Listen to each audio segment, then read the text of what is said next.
The invisible asset Jocelyn Reyes adjusted her simple gray blazer as the elevator climbed to the 87th floor of the gleaming Horizon Innovations Tower. At 29, with a master's degree in economics from Stanford, she wasn't supposed to be fetching coffee and organizing files. But the 2023 financial crisis had evaporated job opportunities, and executive assistant to Theodore Barrett, the notoriously demanding CEO of Horizon, paid enough to cover her student loans. "Morning, Jocelyn," said Delilah from reception, sliding a stack of reports across the marble counter. "He's already asking for these." "Before his 8 a.m. coffee? Heaven help us all," Jocelyn replied with a wry smile, tucking the files under her arm. Theodore Barrett's office was a monument to minimalist luxury, all glass and titanium with views stretching across the San Francisco Bay. At 42, Theodore had built Horizon from a garage startup to a $78 billion tech empire through ruthless strategy and an almost supernatural ability to predict market shifts. "You're 3 minutes late," he said without looking up from his tablet, his British accent clipped and cold. "The quarterly reports weren't ready at reception until just now, Mr. Barrett," Jocelyn replied evenly, placing them on his desk alongside a perfectly prepared Americano. Theodore glanced up, his steel-gray eyes scanning her briefly before returning to his screen. "The board meeting is moved to 10. Prepare the projection slides and make sure Marcus from Legal has the acquisition paperwork ready." "Already done." "I also took the liberty of updating the revenue forecasts based on the Asia-Pacific numbers that came in overnight. They're showing a 3% variance from projections." This caught his attention. "Show me." Jocelyn pulled up the spreadsheet on her tablet and handed it to him. She'd spent 2 hours before dawn analyzing the figures, spotting patterns that the financial team had missed. Theodore studied the screen, eyebrows rising slightly. "How did you catch this?" "Pattern recognition algorithm I've been working on," she answered, then immediately regretted revealing too much. "Horizon doesn't have this algorithm," he said, eyes narrowing. "It's a personal project, just something I use to organize data more efficiently." Theodore's phone rang, saving her from further explanation. "We'll discuss this later," he said, dismissing her with a wave. Back at her desk, Jocelyn exhaled slowly. For 18 months, she'd been developing financial prediction software in her sparse studio apartment, coding until 3 a.m. most nights. While Theodore's wealth had been built on hardware innovations, Jocelyn's creation, codenamed Prism, could potentially revolutionize financial forecasting by analyzing thousands of market variables simultaneously. As Theodore's assistant, she had front-row access to witnessing how a tech empire operated, knowledge she carefully absorbed while remaining invisible. The irony wasn't lost on her. The man who prided himself on spotting opportunity failed to see the greatest one sitting 20 feet from his office. During lunch, Jocelyn slipped into an empty conference room, connecting her secure laptop to test Prism's latest algorithm. The program hummed through calculations, predicting market movements with increasing accuracy. "What are you doing in here?" Jocelyn startled, looking up to find Ethan Voss, Horizon's chief technology officer, watching her curiously. Unlike Theodore, Ethan treated the staff with genuine warmth. "Just catching up on some work," she said, closing her laptop too quickly. Ethan tilted his head. "That didn't look like Horizon's interface." "It's nothing. A side project to help organize Mr. Barrett's schedule more efficiently," she lied. "Interesting. You know, we have an internal innovation program. Employees can submit ideas for development." Jocelyn smiled politely. "I'll keep that in mind." Later that evening, as the office emptied, Theodore summoned her. "The board was impressed with that variance catch," he said, leaning against his desk. "That kind of analysis is valuable." "Thank you, Mr. Barrett. Tell me about this algorithm you mentioned." Jocelyn hesitated. "It's just a personal tool. Nothing revolutionary." Theodore studied her with sudden intensity. "You've been here nearly 2 years, yet I know almost nothing about you." "There's not much to tell. she replied, maintaining her carefully constructed persona of efficient invisibility. I think there is, he said, his voice softening unexpectedly. Perhaps over dinner sometime. The invitation hung in the air, surprising them both. Jocelyn recognized it for what it was, not romantic interest, but a predator sensing potential value. I appreciate the offer, Mr. Barrett, but I should finish preparing for tomorrow's investor call. As she walked out, Jocelyn knew a line had been crossed. Theodore Barrett had finally noticed her, but not as the assistant who anticipated his needs. He'd glimpsed the mind she'd been hiding in plain sight, and in the cutthroat world of tech innovation, being noticed could be dangerous. The fall and seed. The golden morning light slanted through the blinds of Jocelyn's apartment as she made final adjustments to Prism's code. For weeks since Theodore had noticed her algorithm, she'd felt his attention shift, sometimes catching him watching her with calculated interest as she worked. The air at Horizon had changed, charged with an unspoken tension. Her phone buzzed with a message from Ethan. TB asking about your background. Heads up. A chill ran through her. Theodore Barrett wasn't known for casual curiosity. When he investigated something, it was because he wanted to possess it or eliminate it. When Jocelyn arrived at the office, security was waiting. Ms. Reyes, please surrender your access card and devices, said the guard, his expression uncomfortably sympathetic. What's happening? She asked, though she already knew. Mr. Barrett would like to see you in the conference room. Theodore sat at the head of the empty table, a folder open before him. His expression was coldly triumphant. Interesting reading. Your employment agreement, he said, tapping the document. Section 8.3 specifically prohibits development of competing technologies while employed at Horizon. Jocelyn's hands curled into fists beneath the table. Prism isn't a competing technology. It's a personal financial tool. That's not what our security team found when they accessed your cloud storage last night. He slid a tablet toward her, showing screenshots of her private repository. Predictive market analysis, real-time financial forecasting. You've been developing a commercial product on company time. I worked on it at home on my own equipment. Never during work hours, she countered, heart pounding as she realized the extent of their invasion into her private accounts. Your employment. Contract gives Horizon ownership of any technology developed during your employment period, regardless of when or where you worked on it. His smile was shark-like. Quite thorough, our legal team.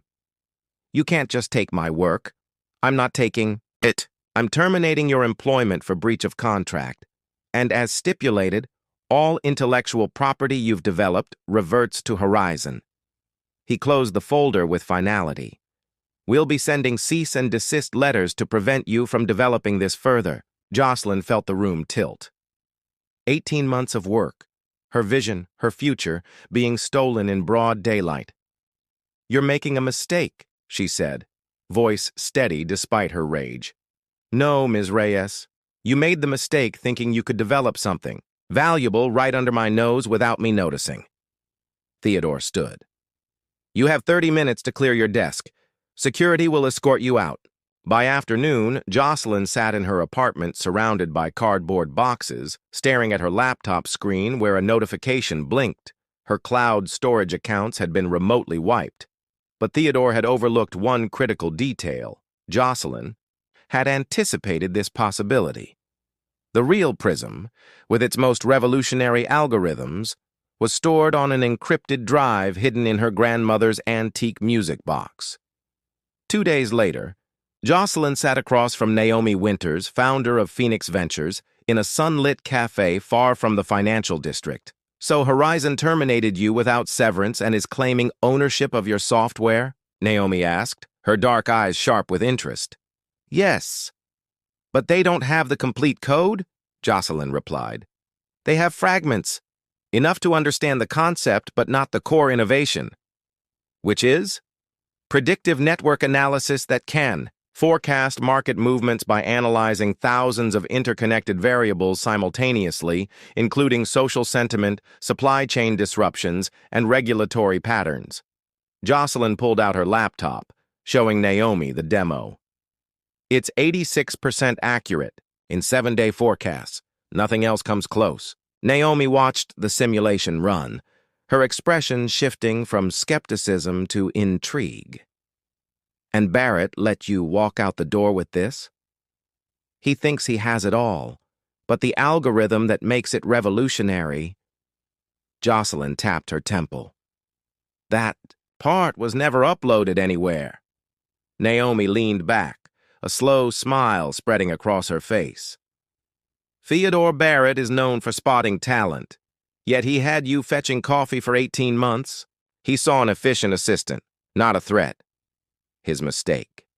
Naomi closed the laptop. Here's my offer. $1.5 million seed funding for 18% equity. We'll provide legal support against Horizon's inevitable lawsuit, office space, and introductions. To our network.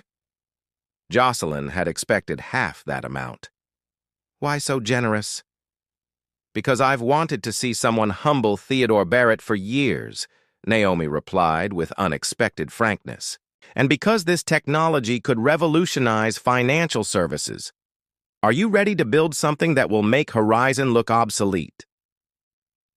That evening, Jocelyn signed the partnership agreement. By midnight, she had registered a new company, Prism Analytics. By dawn, she had begun rebuilding her creation, better, faster, and now with resources to protect it. 3 weeks later, as Jocelyn was setting up her new office, her phone rang with an unknown number. Jocelyn Reyes?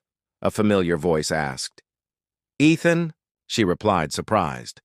I left Horizon yesterday, he said, his voice low. Barrett's having the team reverse engineer your algorithm, but they're getting nowhere. He's furious. Why are you telling me this? A pause. Because what he did was wrong. And because I want in on whatever you're building next. Jocelyn smiled, looking around at her small but growing team. How soon can you start? Ascension Code.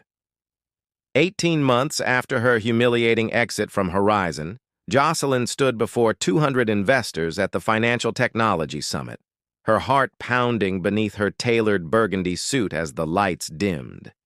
For decades, financial forecasting has been educated guesswork, she began, her voice steady despite the stakes of this moment.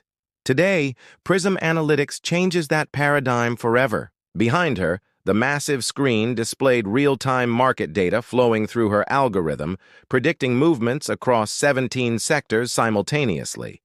The demonstration wasn't a simulation. It was processing actual market data, making predictions that would be verified within days. While traditional models analyze historical patterns, Prism integrates over 50,000 variables in real time, from supply chain disruptions in Vietnam to consumer sentiment on social platforms to regulatory shifts in emerging markets. She clicked to the next slide. This is how we achieved 94% accuracy in our 3-month closed beta with institutional clients. A murmur rippled through the audience. Such accuracy was unheard of in financial forecasting.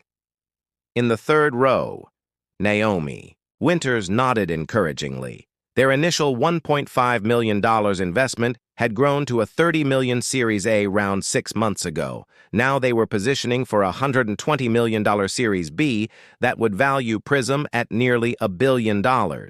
Questions? Jocelyn asked as she concluded. A distinguished man in the front row stood. Richard Templeton, Goldman Sachs. We've been testing your platform against our proprietary models. Your predictions outperformed ours by 42% over 90 days. How is this possible without quantum computing resources? Jocelyn smiled. The breakthrough isn't processing power, Mr. Templeton. It's in how we've structured the neural networks to identify correlation patterns humans typically miss. Our systems learn continuously, becoming more accurate with each market cycle. What she didn't reveal was that Prism's true innovation, what Theodore had failed to steal, was her proprietary method of integrating emotional intelligence into algorithmic forecasting, allowing the system to understand not just what markets did, but why investors behaved as they did. As the summit concluded, Jocelyn was surrounded by potential investors and partners.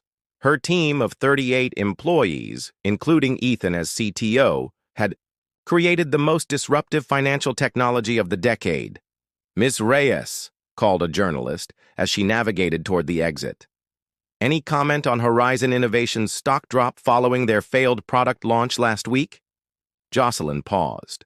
She'd been so focused on Prism's growth that she'd barely followed Horizon's recent struggles.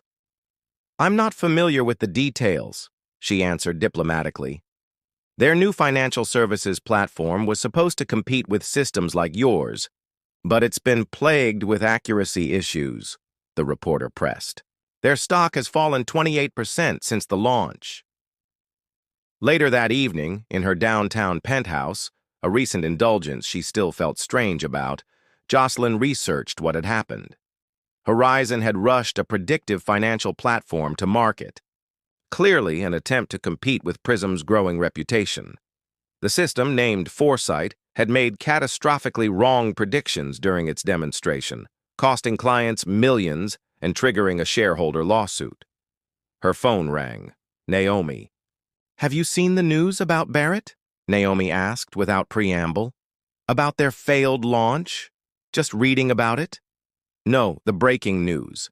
The board called an emergency meeting. There are rumors they're considering replacing him." Jocelyn sat down, a complex wave of emotions washing over her.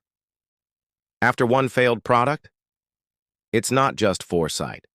They've had 3 consecutive quarters of declining revenue.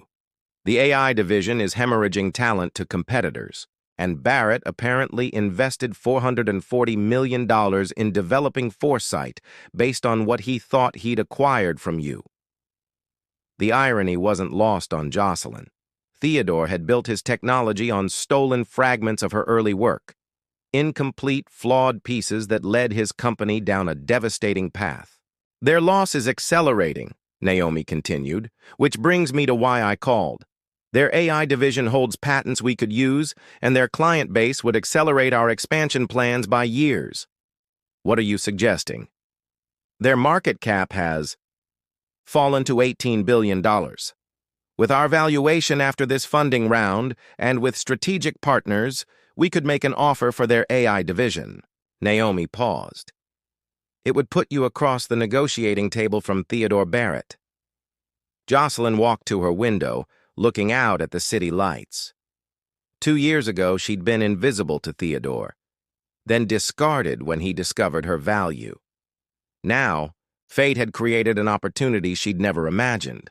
"Set up the meeting," Jocelyn said quietly. "It's time Mr. Barrett and I had a proper conversation about the future." The acquisition dance. The Horizon. Innovation's headquarters seemed smaller somehow as Jocelyn stepped through the revolving doors she'd once used daily. The security guard did a double take, recognition dawning. "Ms. Reyes?" "Welcome back," he said, genuine warmth in his voice. "Thank you, Gerald," she replied, pleased she remembered his name. "Different circumstances this time." The executive floor was eerily unchanged. The same modernist furniture, the same hushed atmosphere of privilege and power. Only now, as she was led to the main boardroom instead of hovering at its periphery, Jocelyn sensed an underlying current of anxiety permeating the space. Inside, 8 people were seated around the massive table. At the far end sat Theodore Barrett, looking noticeably older than when she'd last seen him. The sharp angles of his face had hardened, new lines etched around his eyes. Beside him sat Veronica Lauder, Horizon's chief financial officer, who had barely acknowledged Jocelyn's existence during her time as an assistant. "Ms. Reyes," Theodore said, his voice maintaining its practiced smoothness despite the tension visible in his jaw. "An unexpected pleasure." "Mr. Barrett," Jocelyn nodded, taking her seat at the opposite end of the table. Her team flanked her, Ethan, Naomi, and two executives from Meridian Capital, their financing partners. I must admit, Theodore continued, when I heard Prism Analytics was interested in our AI division, I didn't make the connection immediately. Your rise has been remarkable. Thank you. Jocelyn opened her portfolio. Shall we discuss the terms of our offer?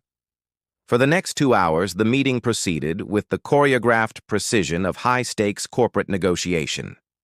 Jocelyn outlined Prism's offer, $3.8 billion for Horizon's entire AI division, including patents, staff, and client contracts. The amount was fair but aggressive, leveraging Horizon's weakened position.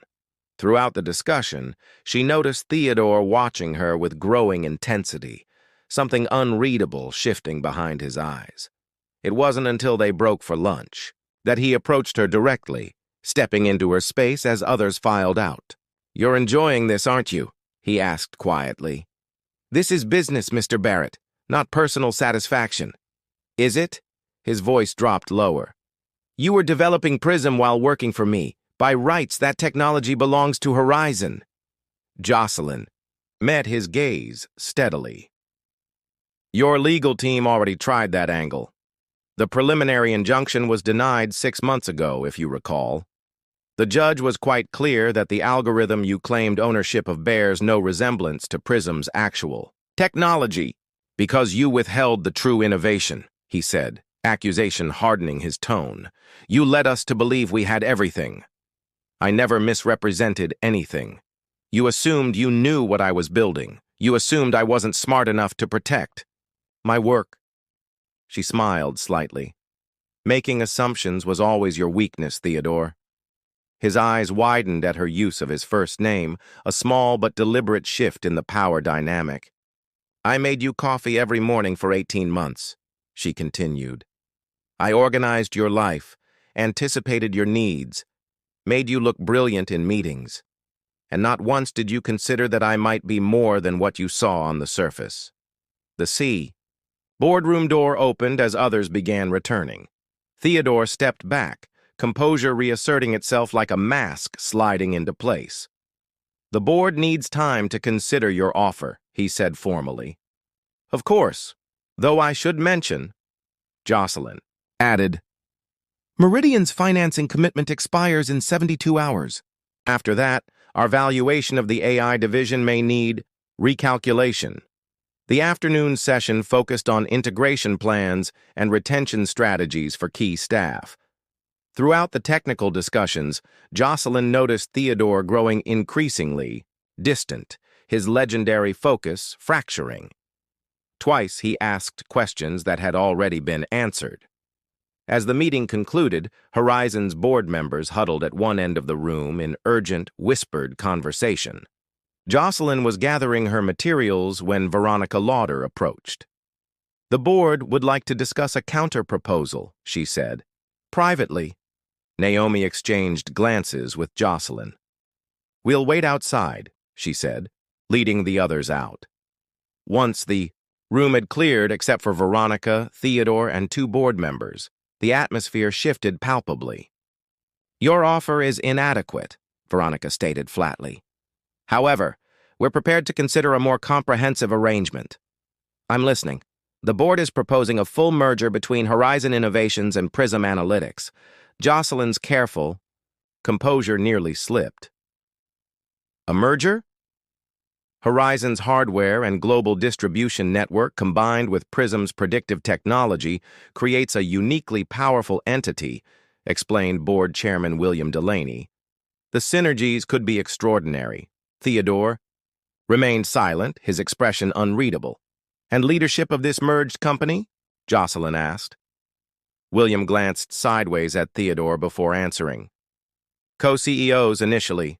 You would lead technology and innovation. Theodore would manage global operations and client relationships."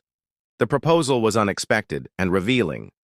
The board wasn't just looking to sell off a struggling division. They were orchestrating a graceful transition away from Theodore's complete control while preserving the company he'd built. "I'll need to discuss this with my partners," Jocelyn said carefully. "Of course." William stood. We'll reconvene tomorrow morning. As the others left, Theodore remained seated, staring at nothing in particular. Jocelyn paused at the door, struck by the tableau of the once invincible CEO, now surrounded by the consequences of his own hubris. For what it's worth, she said quietly, I learned a great deal working for you. He looked up, something vulnerable breaking through his carefully maintained facade. What was it? He asked. What did I miss about you? Jocelyn considered the question. You saw what you expected to see. I was furniture, useful but unremarkable. She shrugged slightly. It never occurred to you that I might be taking notes. As she turned to leave, Theodore called after her. Would it have made a difference? If I had recognized your potential, then? The question caught her off guard, not because of its content, but because of the genuine regret she heard in his voice. Perhaps, she answered honestly. But we'll never know, will we? Reconstructed Futures dawn broke over San Francisco as Jocelyn stood on her balcony, coffee warming her hands, mind racing through possibilities. The merger proposal had kept her awake most of the night, its implications unfolding like a complex equation with too many variables. Naomi had been blunt during their late-night strategy session. It's a trap. Barrett won't share power. The moment the merger completes, he'll maneuver to push you out. Ethan disagreed. The board is clearly losing confidence in him. They're using us as a golden parachute, a way to transition leadership without publicly ousting their founder. Both perspectives held truth. Yet something about Theodore's demeanor in those final moments yesterday, the uncharacteristic vulnerability, the question asked not as a CEO but as a person confronting their own blindness, suggested a third possibility. By 8:45 a.m., Jocelyn was walking into Horizon's boardroom again, this time alone by choice. Theodore sat waiting, similarly unaccompanied. No teams today? He asked, surprise evident. I thought we might speak candidly first, she replied, taking a seat across from him. Person to person, Theodore nodded slowly. An interesting approach? Why? Did you fire me? Jocelyn asked directly. The real reason? The question seemed to catch him off guard. He leaned back, considering his response. Initially? Because I saw a threat. You had developed something valuable while under my roof, something that should have been mine. He paused. But there was more to it. You unsettled me. How? You saw through me. His admission came reluctantly. Most people are dazzled by wealth, by power. They want something from me. You observed, like you were studying a specimen, under glass. It was disconcerting to be so transparent. Jocelyn hadn't expected this level of self-awareness. And now? What do you see when you look at me now? Someone who built something remarkable from nothing. Someone who outmaneuvered me at my own game. A ghost of a smile touched his lips. Someone who makes me question everything I thought I knew about identifying talent. The merger proposal, Jocelyn said, changing direction. Was it your idea? No, the board's desperate attempt to salvage their investment. He shrugged. They've lost confidence in me, not without reason.